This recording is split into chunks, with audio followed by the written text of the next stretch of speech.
together, go fucking wild. Welcome to the stage. It is Scott, Manley, Hadley! Woo!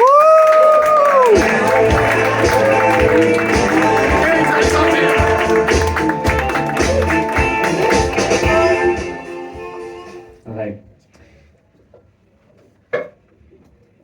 Please ignore these plasters on my hand.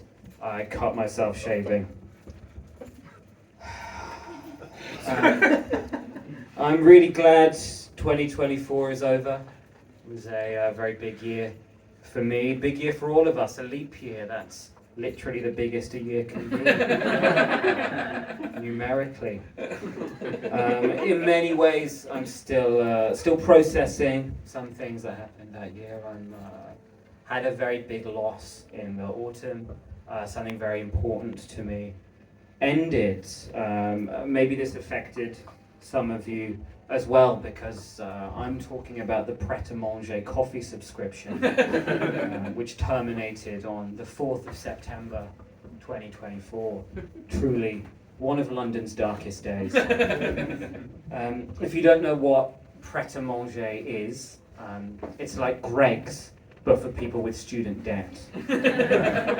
For some of the more well-heeled amongst you who don't know what pret-a-manger is, it's like burly sandwiches, but for people who iron their own clothes or steam them.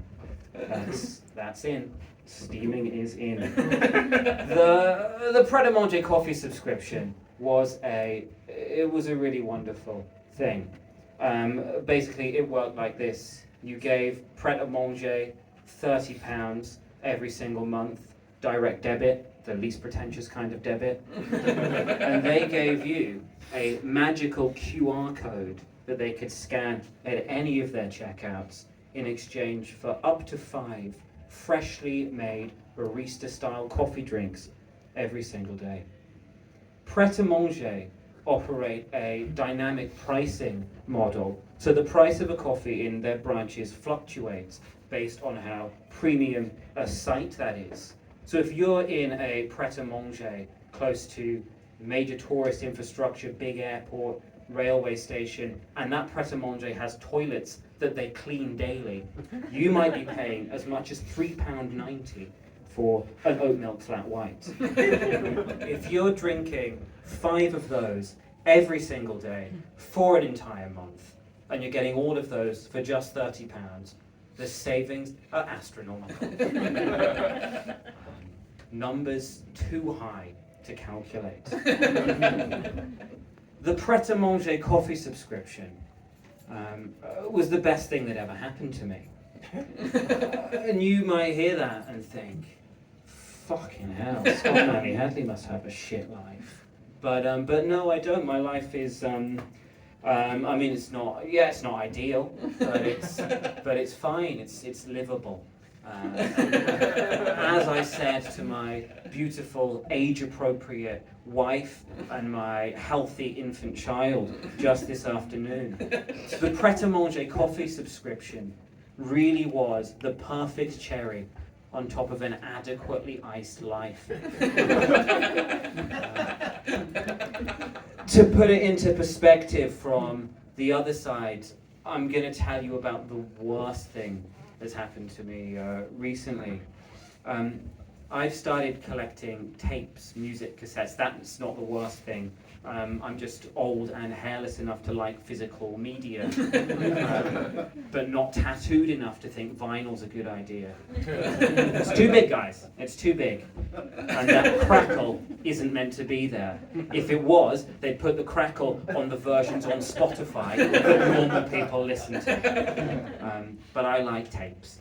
And I was recently down in Brighton on the Riviera Anglais, as they call it in pret-a-manger. I was really thrilled to find a copy of Meatloaf's seminal, as an important 1970s rock opera, Bat Out of Hell. But when I got it home and put it into my Bluetooth-enabled tape deck, I was devastated to find that some absolute piece of shit had swapped it with a copy of Meatloaf's seminal, as in like Come, 1990s rock opera, Bat Out of Hell 2. I was inconsolable for weeks. But this made me realise that I'm probably not taking enough risks in my life, because I don't see the end of the Pret a Manger coffee subscription overall as a tragedy. You know, I'm glad it happened. You know, I'm not sad that it's over. I'm not up all night screaming anymore, but that might be because I'm not drinking 5 coffees every day.